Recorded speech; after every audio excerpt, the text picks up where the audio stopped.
I cannot really start talking about spiritual science without touching on the matter of intuition. Intuition is, as I said, is nothing external. It's something that you have and it's part of you, of your body.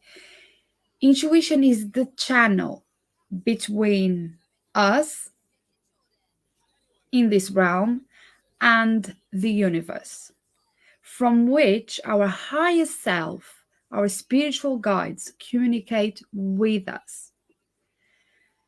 Intuition is a force within you. It's not external. It's a force within you to guide you and to give you the opportunity to be led. And when you are led, you surrender and you trust. And the intuition gives you that opportunity to surrender, to trust, and to be led by something that your mind doesn't comprehend.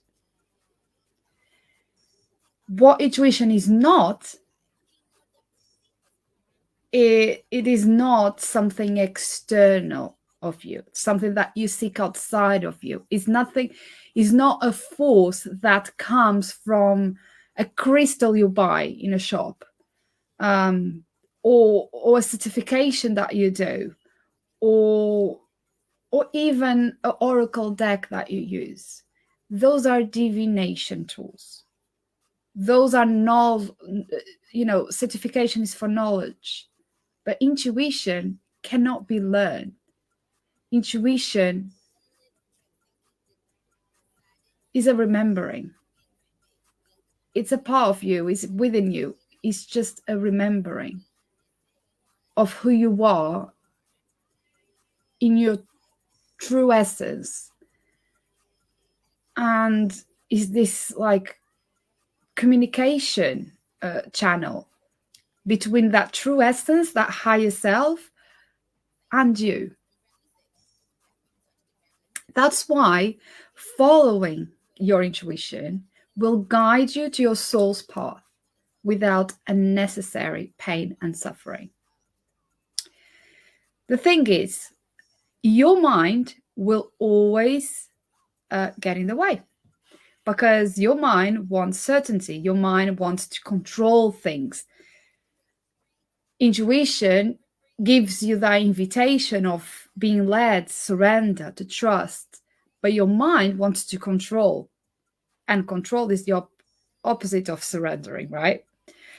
So the problem is that our mind, our ego, it's so very limited. It's very constricted. It's affected by our programming, our conditioning, our upbringing, our unresolved trauma, our experiences, our stories. And because it's so constricted, it can only see as far as it can see. It can only comprehend as far as it can comprehend. And what we crave, or what you crave at a soul level, you might have never experienced before. And you might have never had any role model to show you the possibilities and to, ingrain in you other type of beliefs, because our beliefs come from the programming and the conditioning and the trauma. So if we don't have or never had any role model that show us the absolutely opposite, like everything that your soul desires, and it shows you that it's possible and that it's easy and that it's in flow, to create new programming, to create new beliefs is really hard to surrender and to trust with you, in your intuition, and being stuck in your mind. So you might be the first person to show yourself those possibilities.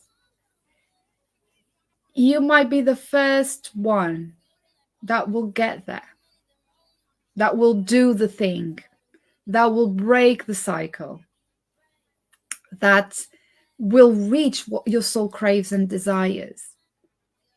You might be your own role model,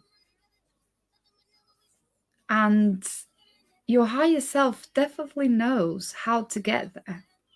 It definitely knows. Even that your mind can't figure out how, because again, it's very limited. So your role really is to listen to your intuition and to decipher the signs that are constantly being shown to you, that are communicated to you to guide you towards your soul's path and what your soul craves and desires. Don't get stuck in the mind. Really be open to hear, see, and feel. What are these signs? What is your intuition whispering to you every day? Because you are always being guided, always. And for what you don't even know it's possible, because again, you never had that role model to show it to you. But that's when your intuition comes in. Your intuition is this direct channel of communication that will show you specific signs to lead you to the things that your mind will not comprehend due to its limitations, but your soul knows. Deep within you, you already know. However, some people might struggle either to know what the signs are that are being shown to them, or even to believe that they are even receiving signs. So you might be the group number one that knows that you are receiving signs, and you notice the signs, but you don't really know what the signs are and what it means. Or you might belong to the group number two, which is you don't even believe that you're receiving signs. You never notice them. So you don't know. So spiritual signs, they come in a variety of ways to you. And although they are like universal signs for people, there are signs that are very specific to you, that have a special meaning to you, and you will know as soon as you spot them. You'll know, oh, this is for me, this means this. And in this variety of ways that the signs show up, some of the signs are external. For instance, we have numbers, sequence of numbers like 111, 222, 555. Words, you might notice symbols, you might notice animals, you might notice songs, like lyrics in the songs that are really like telling you something that you needed to hear in that moment. Or like dreams, if you remember your dreams, or if you pay attention to your dreams, the signs can show up as well in your dreams. And for instance, people that show up in your life in time of need, to support you with something,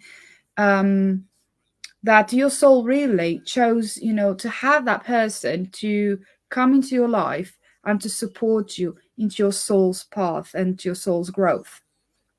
So these are like external ways that signs show up. But there are also internal ways that the signs show up. And it basically is how you feel. It's connected with the emotions, how you feel.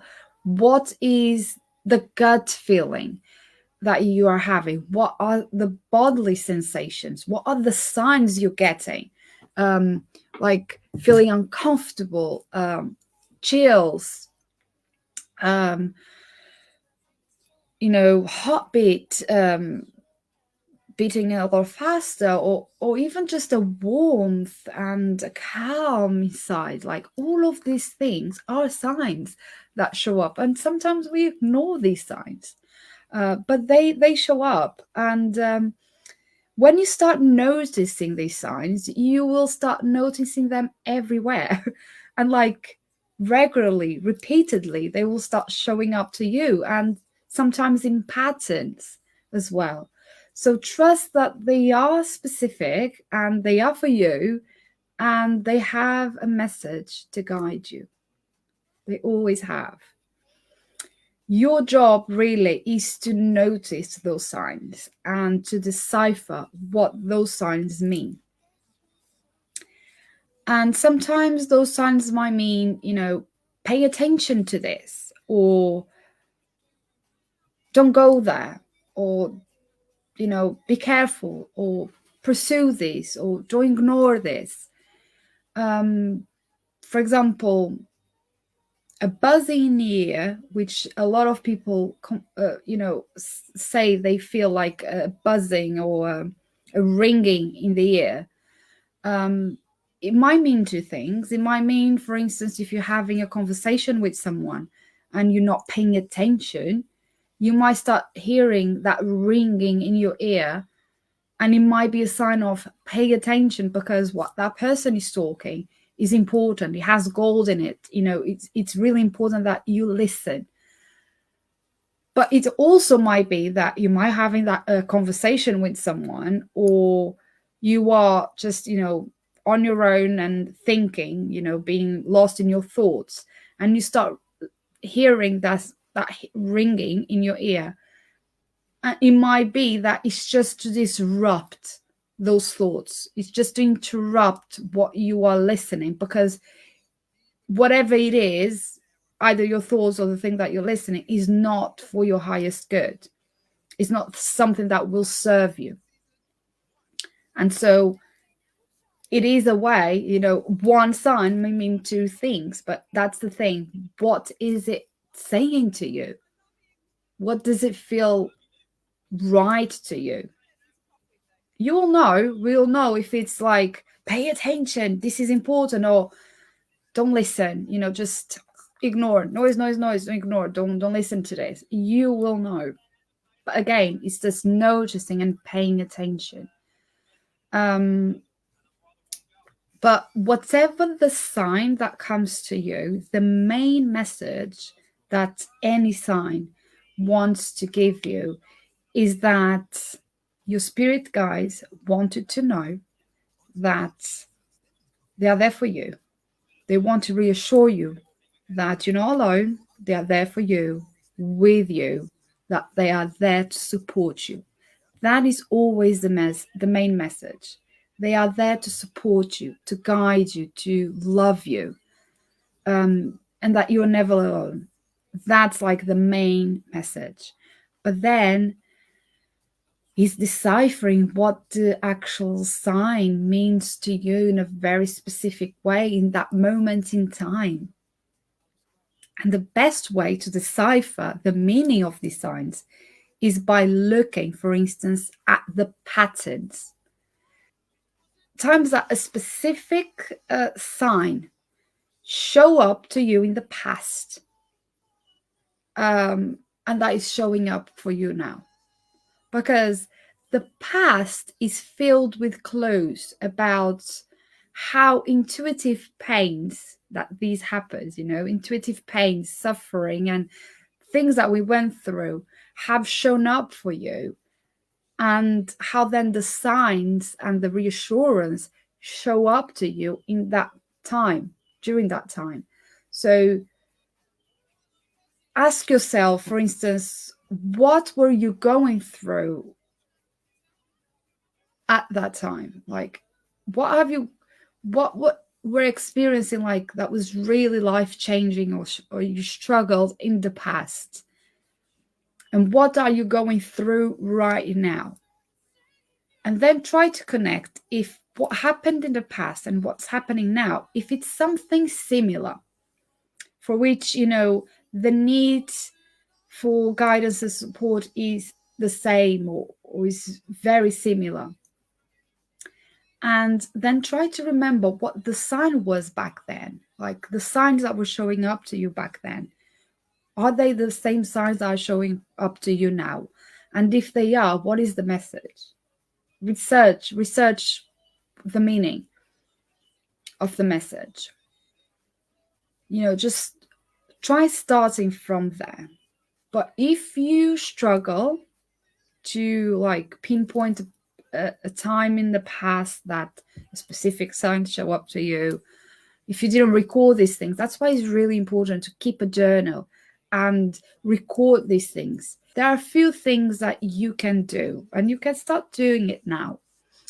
The first one is to set an intention. Intentions are so important because when we have an intention, we are really claiming to, the universe, I want to know more.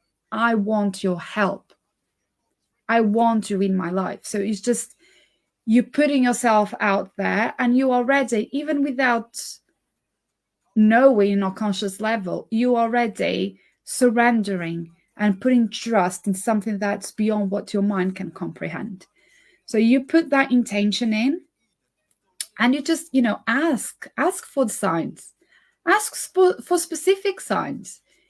Just the fact that you ask for what you need guidance on, through which you want, through which you desire, for the highest good of all, and that helps you from going through unnecessary pain and suffering, the signs will show up.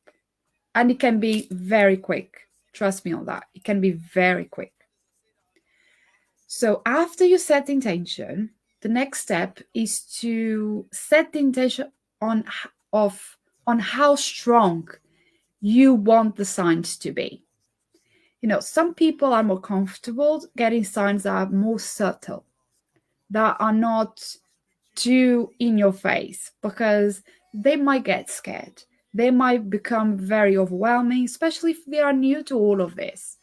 So, you can ask for a subtle sign. You can ask, as I said previously, for a specific sign that is really in your face and you can't miss it, because you don't want to miss it. You want to really know if if it's your spirit guides really guiding you in that area that you need help, or you want help, or you desire. But do what works for you.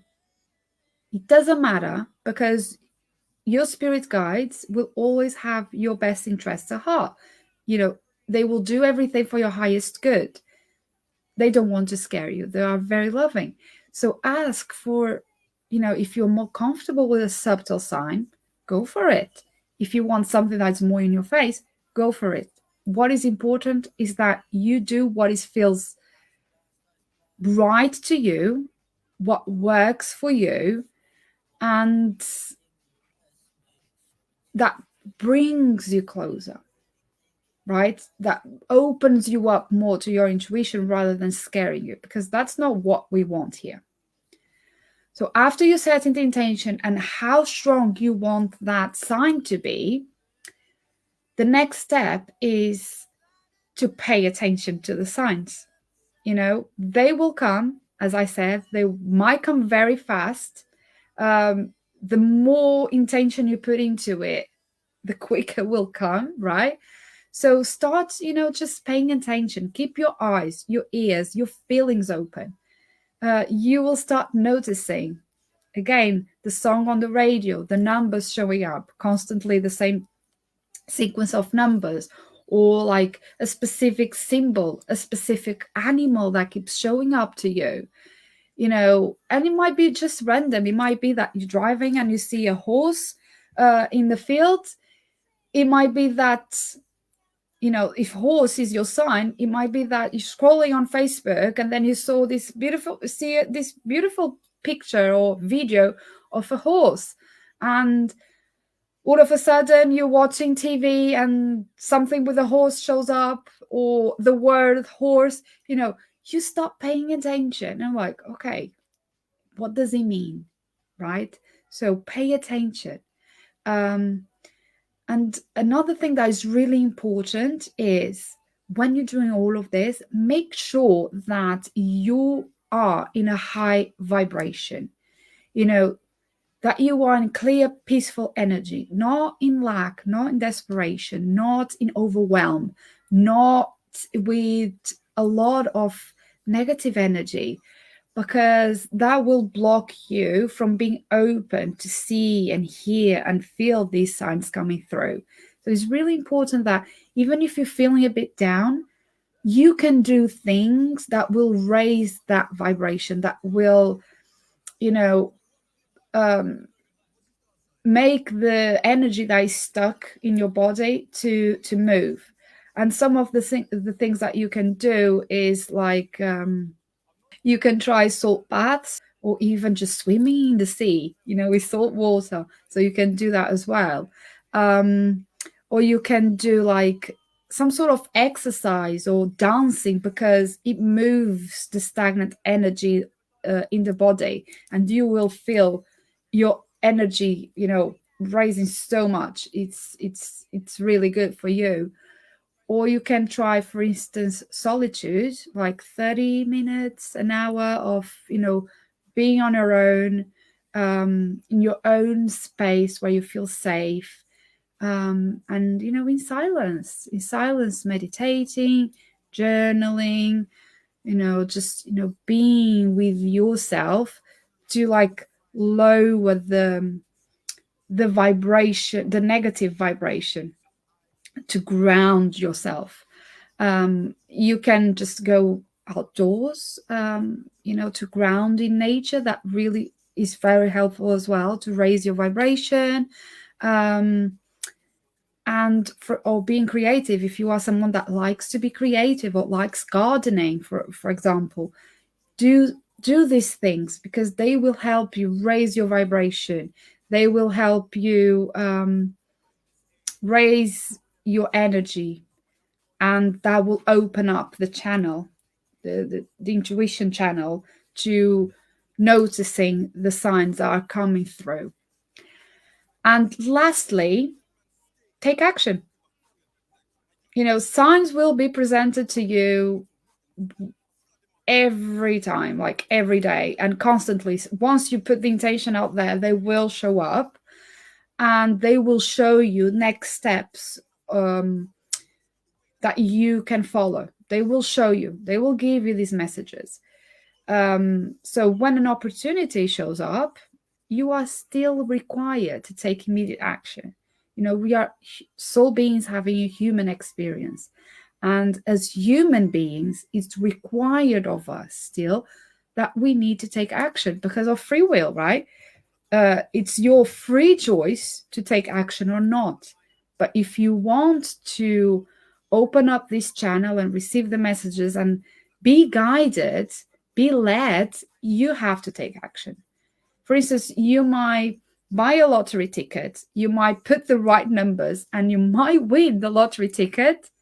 But if you don't find that ticket and drive to the shop where you bought the ticket and you claim that ticket, you don't win anything, right? The opportunity is there, but you're still required to do all of these actions in order to get it, right? So, yeah, you are still required to do it. So, the worst thing that you can do is when you notice the signs coming up, is not doing anything about it right there and there. You have to take action. You have to do something.